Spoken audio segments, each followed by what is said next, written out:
James stared at his phone in disbelief. Emily Carson. His ex-wife's sister's name illuminated the screen, a connection he'd assumed severed with the divorce papers 2 months ago. The phone continued its persistent vibration against his palm while his mind raced. In 60 days, Claire's family had maintained radio silence, no sympathetic texts, no awkward condolences.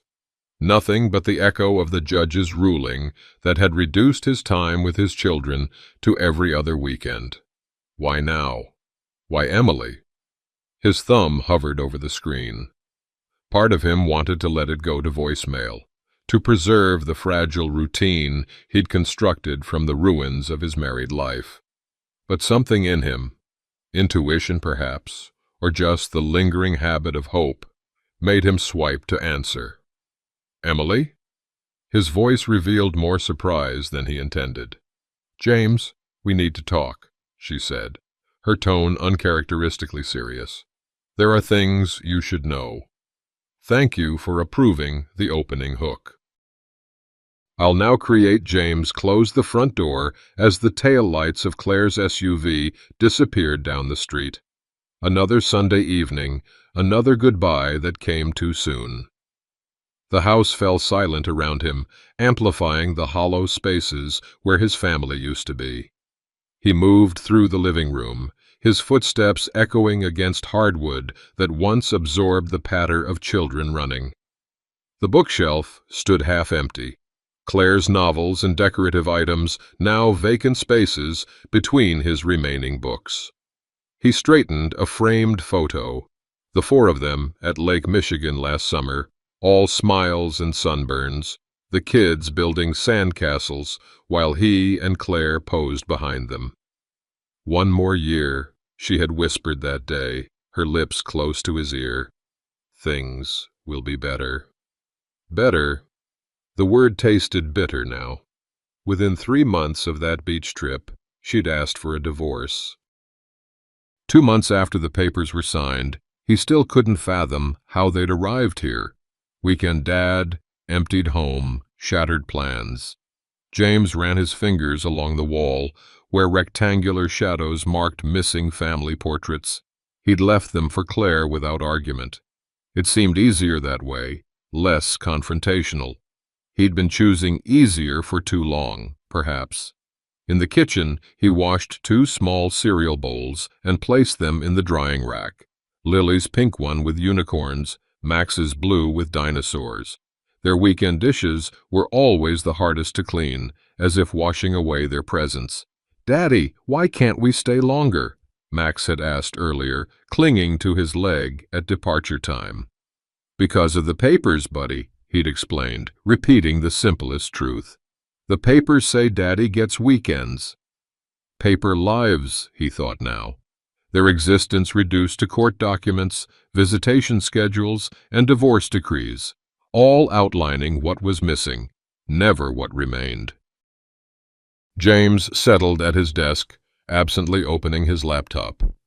His browser history revealed his recurring weakness: searches for signs of infidelity and how to know if your spouse is cheating. He'd deleted these searches repeatedly during the marriage, ashamed of his suspicions. The calendar on his wall still showed Claire's handwriting, the mysterious business dinners that multiplied in their last year together. July 14th caught his eye, circled in red. Chicago overnight, client presentation. He remembered calling her hotel that night when she didn't answer her cell. "I'm sorry. We have no guest by that name," the receptionist had told him. Later, Claire had explained it away. The reservation was under the company name, James. Stop being so paranoid. And he had stopped, or at least stopped voicing his concerns. The evidence was always just out of reach, explanations always plausible enough. Her late nights had reasonable justifications. The strange text messages he glimpsed were misunderstandings. The credit card charges at hotels he'd never visited were work expenses.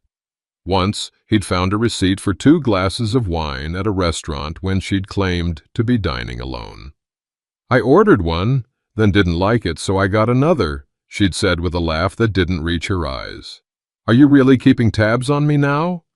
That was how it always ended, with him apologizing, questioning his own perceptions. Was he paranoid, controlling, unreasonable? Claire had convinced him he might be all three. Yet the questions lingered, suspended in the empty spaces of his home like dust motes catching the evening light. The vibration of his phone startled him. James glanced at the screen and felt a jolt of surprise.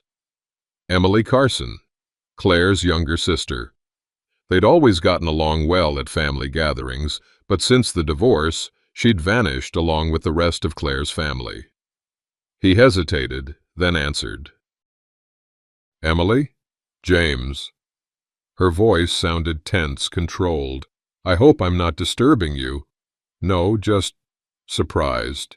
The kids are already back with Claire if you're—" "I'm not calling about the kids." She paused. "I need to talk to you about Claire." James's grip tightened on the phone. "We're divorced, Emily. There's not much to discuss." "There is." Her voice dropped lower. "Things you should know. Things I should have told you sooner." A strange sensation swept through him, part dread, part vindication. What kind of things? Not over the phone. Emily's voice had an edge he'd never heard before. "Can we meet tomorrow? The cafe on Maple Street, around 10. James felt wary. Was this some kind of trap? A setup from Claire? "Why now, Emily? It's been 2 months since the divorce." "Because I can't—" She stopped, and he heard her take a steadying breath. "I can't be part of this anymore. You deserve to know the truth." Truth. The word hung between them, pregnant with possibilities. "James?" she prompted, when his silence stretched too long. He should refuse. Move on. Protect the fragile peace he'd constructed. "I'll be there," he said instead, surprising himself. "Thank you." Relief colored her voice. "And James, don't tell Claire about this, please." The call ended, leaving him staring at the phone, wondering what truths Emily Carson could possibly reveal that would matter now, and why they suddenly mattered to her. The Maple Street Cafe buzzed with mid-morning activity as James arrived 5 minutes early. He chose a corner table with a clear view of the entrance, the defensive positioning of a man unsure what to expect. Emily arrived precisely at 10, looking both determined and uncomfortable. She wore business casual attire, navy slacks and a cream blouse, as if trying to bring formality to an inherently messy situation. When their eyes met across the room, she gave a tight nod before approaching. "Thank you for coming," she said, sliding into the seat across from him. "You didn't leave me much choice, with all that mystery." James pushed a coffee toward her. "I ordered for you, vanilla latte, right?" She looked surprised. "You remember? Claire's family gatherings. You always had the same thing." An uncomfortable silence settled between them. Emily wrapped her hands around the mug like it might anchor her. "This isn't easy for me," she finally said. "Claire's my sister. And that's exactly why I'm confused about why we're here." Emily stared into her coffee. "Because some things are more important than family loyalty, like doing what's right." She looked up, meeting his gaze directly. "I should have said something sooner, before the divorce. I kept hoping she would stop, that she'd come clean to you herself." James leaned forward. "Stop what, Emily?" "The lying." "The cheating." Her voice dropped to nearly a whisper. "All of it." James's heart pounded, his suspicion suddenly materializing into something concrete. You have proof because Claire convinced me and the judge that I was paranoid. Emily's expression hardened. She's good at that, making people doubt themselves. She reached for her purse. And yes, I have proof, more than you probably want to see. Show me, James said, his voice steadier than he felt. Emily glanced around the cafe before sliding to the booth beside James rather than across from him. She placed her phone on the table between them, her movements careful, deliberate. These are texts between Claire and Michael Donovan, she said, opening a series of screenshots. Her business associate. James scrolled through message after message, each more intimate than the last. Dates, times, hotel details, all during his marriage, many on nights Claire had claimed to be working late or traveling for business. His mouth went dry as he read Claire's words to her lover, declarations and promises she had once made to him. "How did you get these?" he managed to ask. She left her phone unlocked at Mom's during Easter. I saw a message preview that seemed off. Emily's face flushed with discomfort. I shouldn't have looked further, but once I saw one, I couldn't stop. James continued scrolling, his hands growing increasingly unsteady. This was going on for over a year. At least. Emily withdrew a manila envelope from her purse. There's more. Inside were credit card statements showing hotel charges in Chicago, restaurant bills for two, even jewelry purchases on dates that weren't his birthday or their anniversary. Most damning was a statement from a secret account he'd never known about. Money systematically moved from their joint account in small increments over many months. She was preparing, Emily said quietly. Setting aside funds for when she left. James stared at the papers, memories reorganizing themselves into a new, painful clarity. The late nights, the business trips, the gradual emotional withdrawal, the increasing criticism of him, making him believe he was the problem. Why? The question escaped before he could stop it. Why would she do all this instead of just leaving honestly? Emily's expression softened with genuine regret. The divorce settlement. She wanted everything on her terms. If she admitted to the affair, she let the implication hang unspoken. James felt a building pressure in his chest, like something long compressed was finally breaking free. There's one more thing, Emily said, pulling out more papers. This might be the most important for you now. James stood outside the cafe, manila envelope clutched against his chest like a shield. Traffic passed on Maple Street. Ordinary people living ordinary lives, while his had just been completely rewritten. Are you okay to drive? Emily asked, standing a respectful distance away. Yeah. His voice sounded foreign to his own ears. I just need a minute. The final documents Emily had shown him detailed how Claire had manipulated their finances before filing for divorce, presenting a distorted picture to the court, one that had influenced the custody arrangement for his children. What are you going to do? Emily asked. James took a deep breath of cool morning air. I don't know yet. A strange calm was settling over him, the peculiar clarity that comes after long-awaited confirmation. Why did you do this, Emily? She's your sister. Because it wasn't right. She looked directly at him.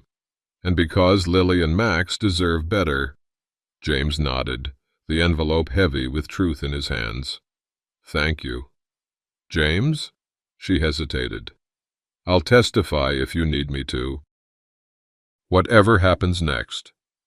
As he walked to his car, James felt equal parts vindicated and wounded, his suspicions confirmed at last, but the betrayal no less painful for having been expected. Yet beneath it all stirred something unexpected. a fierce determination he hadn't felt in years. James spread the contents of Emily's manila envelope across his desk, arranging the papers in chronological order. The methodical organization helped contain the churning emotions threatening to overwhelm him. His laptop sat open nearby, its screen displaying his own bank statements for comparison. Text message printouts formed the left column of his impromptu timeline. The earliest dated back 18 months, around the time Claire had begun working late regularly. He traced the progression with his finger, marking how casual workplace messages had evolved into intimate exchanges, then explicit planning for rendezvous. The financial documents painted an equally damning picture in the right column. Claire had been siphoning funds in increments of $300 to $500, small enough not to trigger his notice amid their comfortable dual income, but substantial when accumulated. The secret account had amassed over $24,000 by the time she filed for divorce. Most disturbing was how the timeline revealed Claire's calculated approach. The affair had begun first, followed by financial preparations, and finally the careful character assassination. Subtle comments to friends about James's jealousy and controlling behavior months before she even mentioned divorce to him. She had built a narrative that positioned her as the victim while methodically preparing her escape. By the time she'd filed for divorce, she'd already shaped the perceptions of their mutual friends, her family, and even, he realized with a spike of anger, the family court judge. The truth sat before him in black and white, irrefutable and sickening. James straightened the papers with mechanical precision, his shock giving way to something steadier. He'd spent months questioning himself, his perception, his worth, but this evidence provided something beyond vindication. It offered a path forward. He reached for his phone. This wasn't just about him anymore. The children's custody arrangement had been decided based on Claire's carefully crafted lies. Tomorrow, he would seek legal counsel. Adultery itself won't guarantee custody modification, attorney Patricia Winters explained, examining the evidence spread across her desk. The silver-haired lawyer's office projected competence, law degrees on the wall, neatly organized case files, and a view of downtown through floor-to-ceiling windows. But she lied about finances during the divorce proceedings, James countered. That has to count for something. It does. Winters nodded, setting aside the bank statements. Financial deception during discovery is serious. The court takes a dim view of hidden assets. She tapped the documents with a manicured nail. These transfers create a compelling pattern. So I can get the custody arrangement revisited. Potentially, but custody modifications require demonstrating significant change in circumstances affecting the children's welfare. She leaned forward. The affair and financial deception are relevant, but not sufficient on their own. The court prioritizes children's stability. James's optimism faltered. So despite everything, nothing changes? I didn't say that. Winters selected several documents. These text messages mentioning the children. They suggest Claire's boyfriend has been staying overnight during her parenting time. Yes, the kids have mentioned a Mr. Mike several times. That's helpful. Many custody agreements have morality clauses or restrictions on overnight guests. Has anything about the children's behavior or well-being changed recently? James hesitated. They seem more withdrawn after visits with Claire. My daughter mentioned having to keep secrets. Winters's expression sharpened. Document everything the children say about their mother's household. Changes in behavior, emotional state, any concerning statements. Don't prompt them, but listen carefully.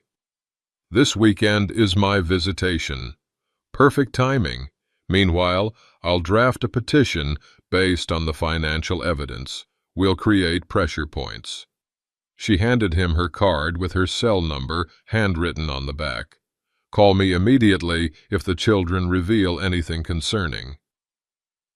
James left with a fragile sense of hope, tempered by the knowledge that the real battle had only just begun. Saturday morning, James flipped pancakes while Lily, 7, set the table and Max, 5, arranged napkins with careful concentration. The kitchen radio played softly, creating a bubble of normalcy James desperately wanted to maintain. "Daddy, can we have extra syrup today?" Max asked, climbing onto his chair. "Special occasion?" James smiled, sliding perfectly browned pancakes onto their plates. "We don't get pancakes at Mommy's anymore." Lily smoothed her napkin. "Mr. Mike says they have too much sugar." James kept his expression neutral. "Is Mr. Mike there a lot?" "He lives with us now," Max said matter-of-factly, drowning his pancakes in syrup. "He has the big closet in Mommy's room." James's hand froze mid-pour. "Since when, buddy?" "After we moved to the new apartment," Lily supplied. "I don't like it there. It's too small, and my room doesn't have my star lamp." "Your star lamp?" James frowned. "The one we put in your room at Mommy's house?" Lily nodded, her expression clouding. "We moved again last week. Mommy said not to tell you because you'd get mad." "I'm not mad at you, sweetheart," James assured her quickly. "Mr. Mike yells a lot," Max added quietly, eyes on his plate. "Especially when he drinks the smelly juice." James's protective instinct surged, but he kept his tone casual. "Does that happen often?" "At night sometimes," Lily whispered. "We're supposed to stay in our room when he gets loud." "And Mommy?" Lily exchanged a glance with Max. "She cries in the bathroom, but that's a secret too." James swallowed hard, his pancakes forgotten. Claire had moved the children without notifying him, violation number 1. But what they were describing about this man went far beyond custody technicalities. He needed to call Patricia Winters. Today, James typed Michael Donovan into the search bar, adding Chicago to narrow the results. After returning the children to Claire, he couldn't shake Max's words about Mr. Mike and his smelly juice and yelling. He needed to know exactly who was living with his children. His first search revealed little: social media profiles set to private, a LinkedIn page showing a sales position at a medical equipment company. Nothing immediately concerning. His phone buzzed. "Emily. Did you know Claire moved again?" he texted. Her reply came quickly. "New apartment? Where?" "Don't know yet. The kids mentioned it. Also said this Michael guy lives with them now, getting loud when he drinks." 3 dots appeared, disappeared, then reappeared. Finally, "I need to tell you something. Can I call?" The phone rang seconds later. James put it on speaker as he continued searching. "Claire dated Michael before you," Emily said without preamble. "It ended badly, really badly." "How badly?" James asked, typing Michael Donovan restraining order on instinct. "He has a temper. My parents forbade Claire from seeing him." The search results appeared. A court case from 7 years ago, domestic violence petition. "Emily, did he hurt her?" "She showed up at my apartment once with bruises. Claimed it was a one-time thing, that he was getting help." Emily's voice tightened. "I'm looking at public records now. There's another order of protection filed by someone named Stephanie Walsh 2 years ago." James's stomach clenched as he clicked the case number.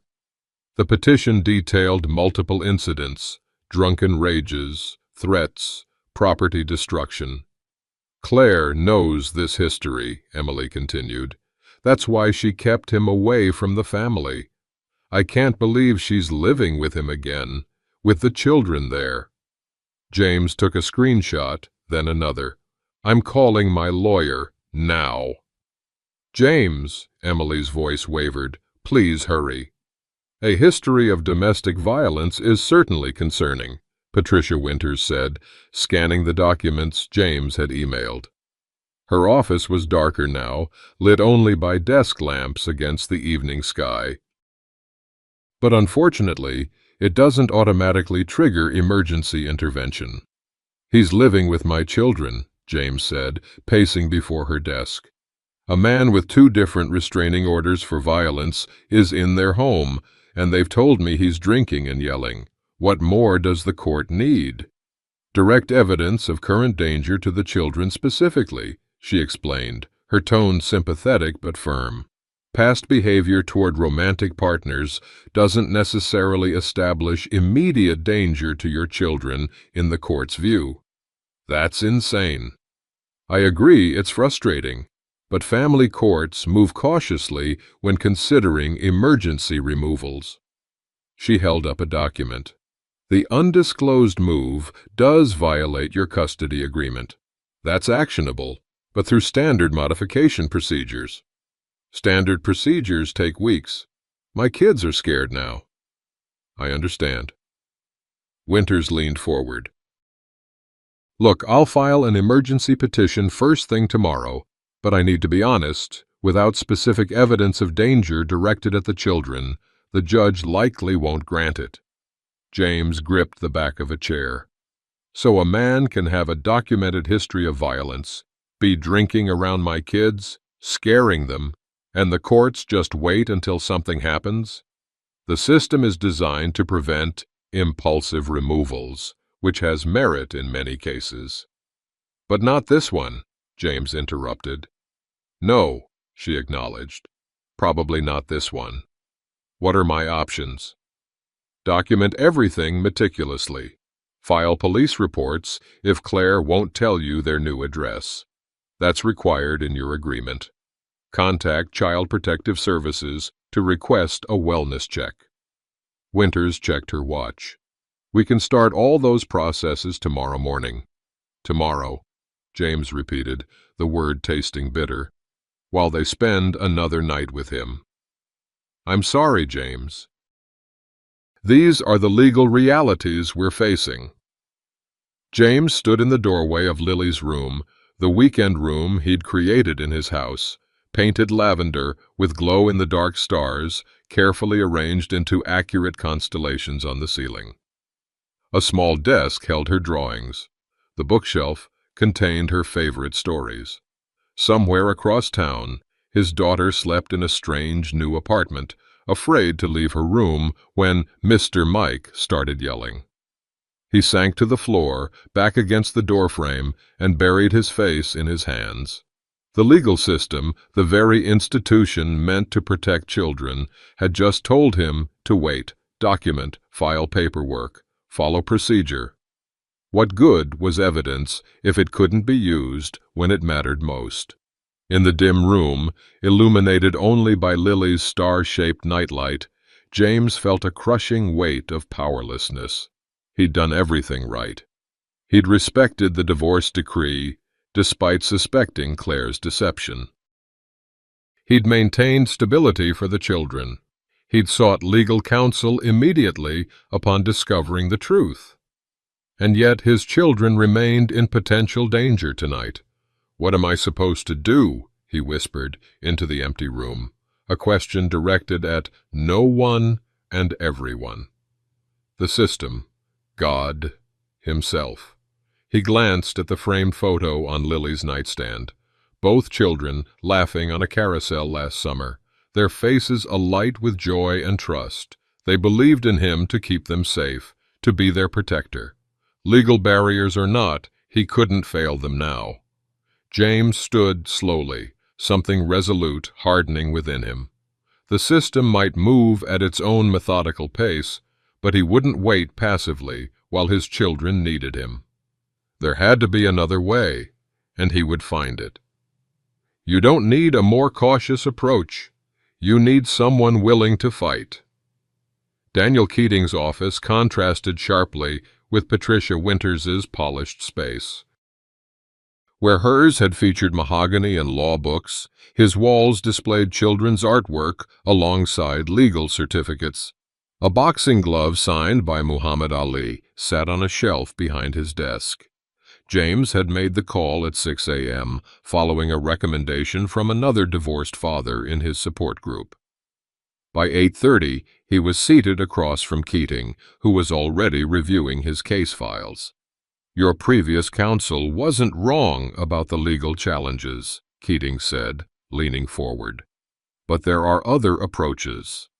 Emergency ex parte hearings, temporary restraining orders on behalf of minors, Child Protective Services interventions with court backing." Winters said those wouldn't work without direct evidence of danger to the children. "Direct evidence comes in many forms." Keating tapped the file. "Children reporting fear of an adult with a documented history of violence. That's evidence. An unauthorized move violating court orders? More evidence. The pattern of deception your evidence shows. That creates context for everything else." James felt a spark of hope. "So you think we have a case?" "I think we have multiple angles of attack. No judge wants to be the one who ignored warning signs." Keating's expression hardened. "Let me be clear. This won't be easy. But the system has emergency provisions for exactly these situations. What's our first step?" "We prepare 2 filings simultaneously, an emergency ex parte hearing request and a standard modification petition. We document everything meticulously." Keating grabbed a legal pad. "But first, I need to know, is your sister-in-law willing to testify? Her evidence will be crucial." "She said she would, but it'll cost her. Her family will—" "Cut her off?" Keating nodded grimly. "That's the kind of courage courts notice. Let's give her a call."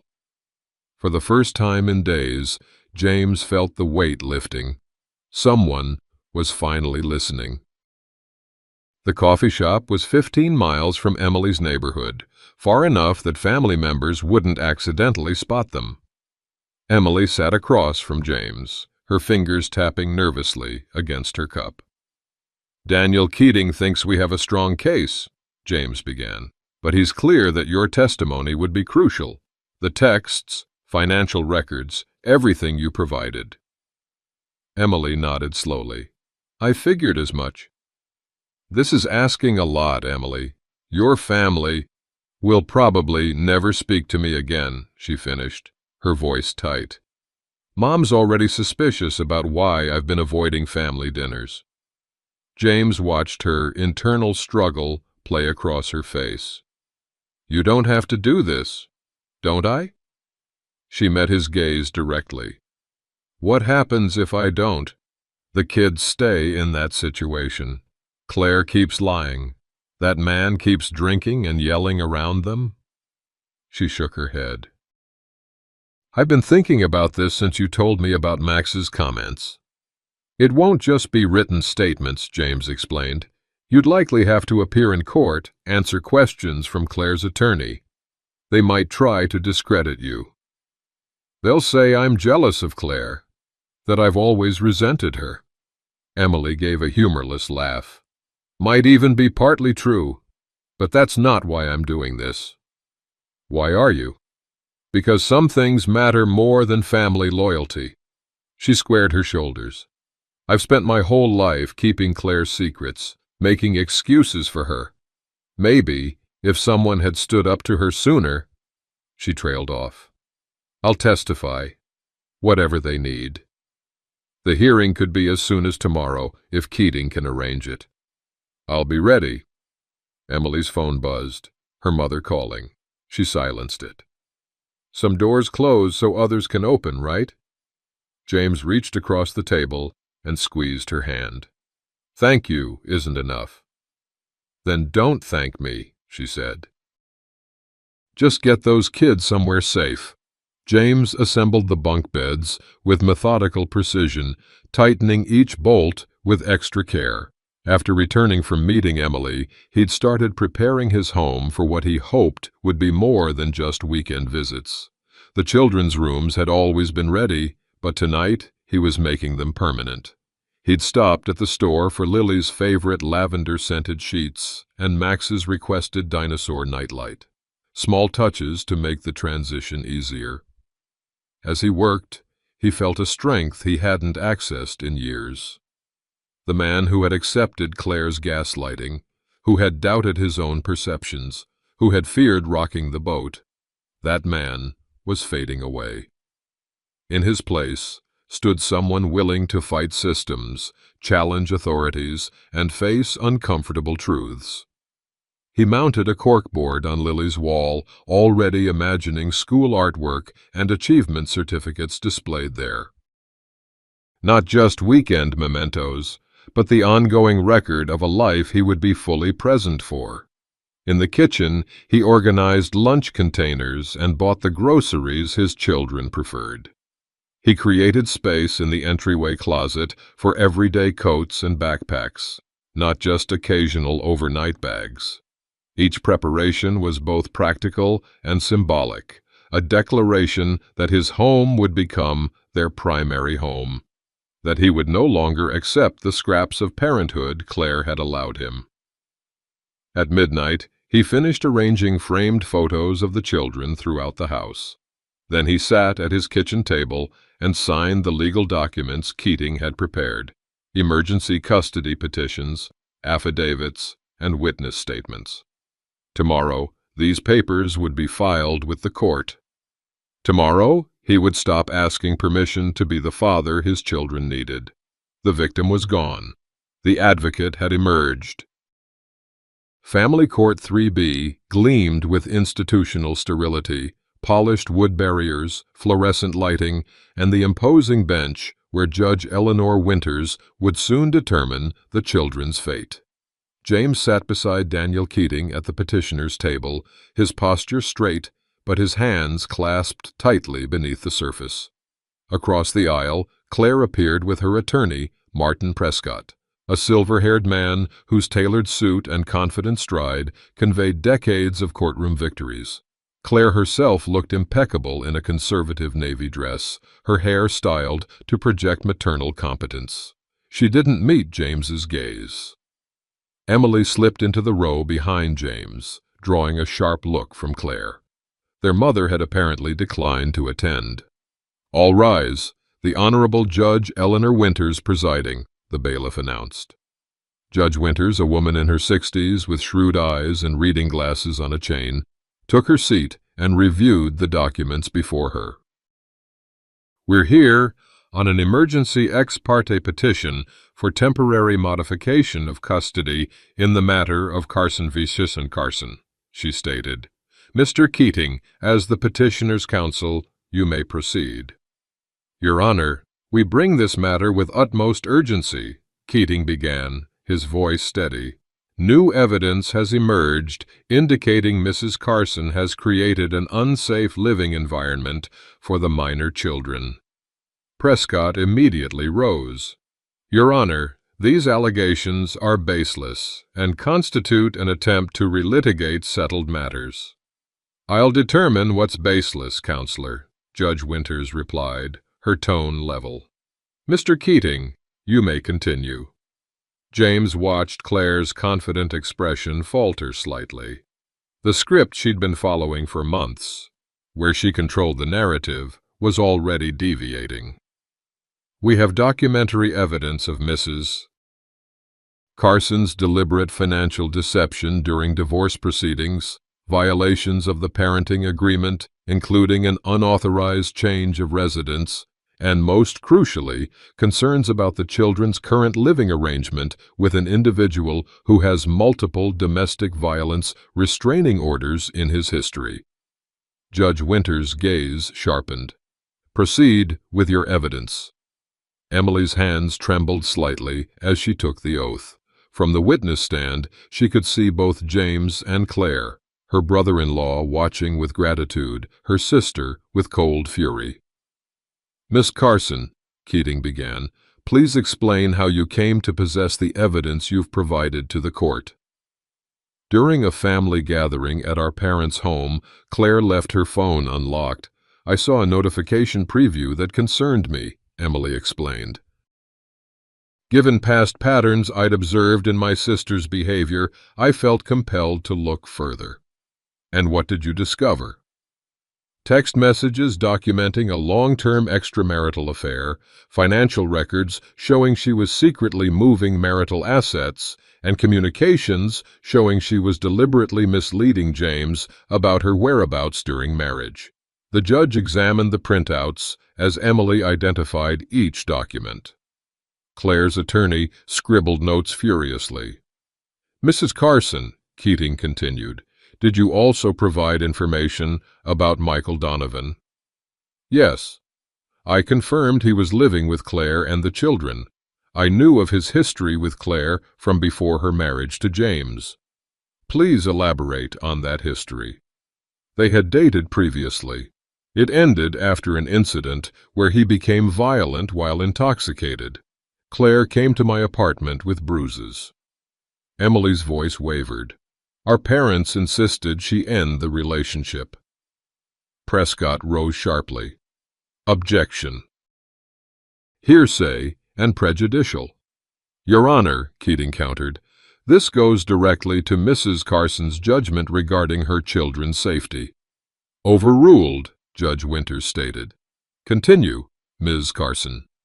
"Claire knew about his violent history when she allowed him to move in with the children. When James told me what the children said about Mr. Donovan's drinking and yelling, I felt I had no choice but to come forward." On cross-examination, Prescott's tone turned cutting. "Isn't it true you've always resented your sister's success? That this evidence is simply revenge?" Emily's gaze never wavered. "No. This is about Lily and Max, not about Claire or me." From his seat, James saw Claire's composure crack, just slightly, as Emily's words landed.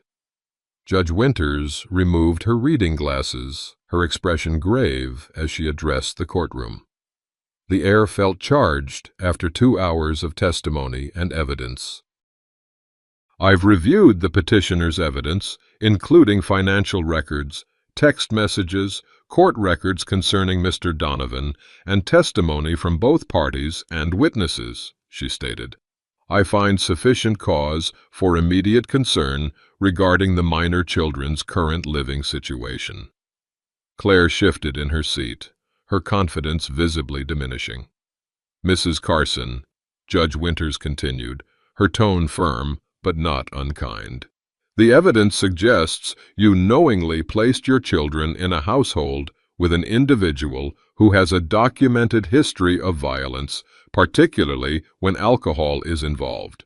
Your children have reported concerning behavior to their father. This court's primary obligation is to their safety." "Your Honor," Prescott interjected, "my client assures the court that Mr. Donovan poses no threat." "Counselor, I'm not finished," the judge interrupted. "I am ordering an immediate emergency investigation by court-appointed child welfare specialists. Pending their report, I am granting temporary physical custody to the children's father." James exhaled slowly, relief washing over him. "This arrangement will remain in effect for 14 days, during which time the investigation will be completed. Mrs. Carson will have supervised visitation during this period." Judge Winters made several notations. "Mr. Carson, this is a temporary measure. The final determination will depend on the investigator's findings." "I understand, Your Honor," James replied. As the judge adjourned the hearing, Claire remained seated, her expression stunned. Across the aisle, Emily touched James's shoulder supportively. They would still need to wait for the final ruling, but for tonight, Lily and Max would be sleeping safely in their bunk beds. For now, that was enough. 2 weeks after the emergency hearing, James sat in the same courtroom, this time with more confidence but still with a flutter of anxiety. The court-appointed investigators had visited both homes, interviewed the children, and submitted their report. Now, Judge Winters would deliver her final ruling. Claire sat at the opposite table, looking less polished than before. Her attorney whispered something to her, but she barely acknowledged him. The temporary separation from her children had clearly affected her. "All rise," the bailiff announced, as Judge Winters entered. Everyone stood, then settled back into their seats. Judge Winters adjusted her glasses and addressed the court. "I've reviewed the investigator's report thoroughly. The children appear to be thriving in their father's care during this temporary period. They've expressed feeling safe and comfortable there." James breathed steadily, willing himself to remain composed. The investigation also confirms that Mrs. Carson did indeed relocate the children without proper notification, in violation of the custody agreement. Furthermore, Mr. Donovan's presence in the household presents a legitimate concern given his documented history. Claire stared straight ahead, her expression unreadable. It is the finding of this court that joint legal custody should continue, but primary physical custody will be modified. Mr. Carson will now have primary physical custody, with Mrs. Carson having visitation every other weekend and one weeknight dinner. Keating squeezed James's shoulder in silent congratulation. "Additionally," the judge continued, "I am ordering that Michael Donovan not be present during any of Mrs. Carson's parenting time until further notice.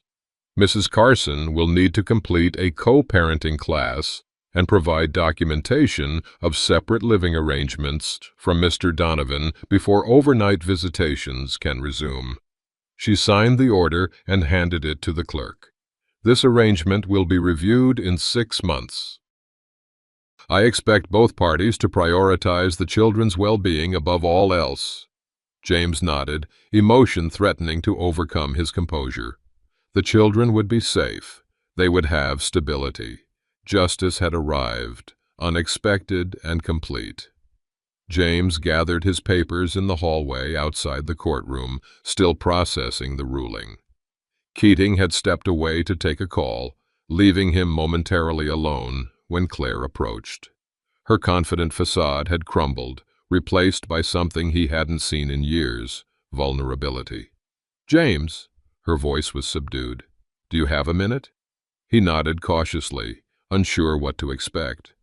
"I know you think I'm a monster," she began, then stopped herself. "No, I'm not here to make excuses." James waited, keeping his expression neutral. "I was wrong," she said finally, "about a lot of things. The affair, the money, Michael, all of it." The admission hung between them, so unexpected that James momentarily didn't know how to respond. "Oh, why now?" he asked finally. "Why admit it after fighting so hard?" Claire glanced toward the courtroom doors. "The investigator asked Lily why she didn't tell me about being scared of Michael. She said," her voice caught, "she said she thought I knew and didn't care." James felt a complex mixture of vindication and sorrow. "I convinced myself Michael had changed," Claire continued, "that his problems were in the past. But when I heard what the children told the investigator," she shook her head, "I've been selfish. I put what I wanted ahead of what they needed." "The ruling is fair," James said carefully. "I know." She met his eyes directly. "I won't fight it. I'm going to get my own place, take the parenting classes, do what I need to do to be better for them." James studied her face, searching for the manipulation he'd grown accustomed to, but found only exhaustion and regret. "They need both of us," he said finally. "Just healthy versions." "I know." Claire nodded, a hint of tears in her eyes. "I'll try to be that for them." As she walked away, James realized that sometimes victory came with unexpected complexities. The community park served as their designated exchange location, neutral territory with playground equipment nearby to ease transitions. James arrived 10 minutes early, watching Lily and Max explore the slide while they waited. 2 weeks had passed since the ruling. The children had settled into their new routine at his house, now their primary home. Today would be Claire's first visitation weekend. Her car pulled into the parking lot precisely on time. As agreed, no sign of Michael Donovan. James took a deep breath, reminding himself to focus on the children's needs, not the complicated history between their parents.